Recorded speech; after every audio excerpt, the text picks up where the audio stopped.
Now, one of the first things you're going to notice is that the way you navigate in this app is a little bit different than the traditional Sales Cloud app that you may be working in. So for example, let's say you want to open up some accounts. You can go to the account list view from that list of tabs that are available to you. And let's say you open a record. Notice that the record opened as its own tab.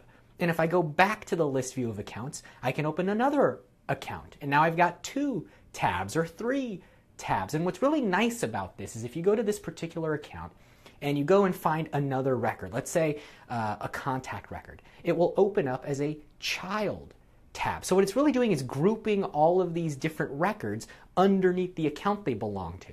So you can keep opening up more records, a support issue, a work order, a task, an email, and it'll keep it all bundled together as these child tabs. And then if you're working on something else, if you go to a different account entirely, well, it can have its own set of tabs.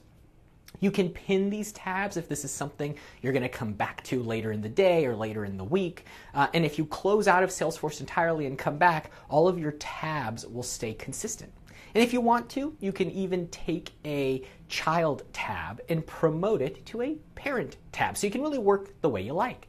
Now, you don't always have to go back to the list view, this full screen list view, if you don't want. If you're on a particular tab, if you're on a particular record, you can open up that list view as its own little sidebar. We call this a split view. And you can keep opening records from here. So what's really nice about this is if you're already working on records or if you have a ton of records open, you can quickly just access that list view and pop open several records, all without having to completely navigate away from what you're doing. I personally really like this console-like experience, and you as a Salesforce customer actually have a choice on what apps you make into console apps. So if you like this type of navigation, you can do that for your sales app, service app, some custom app you create. It's just an option when it comes to creating and managing your apps.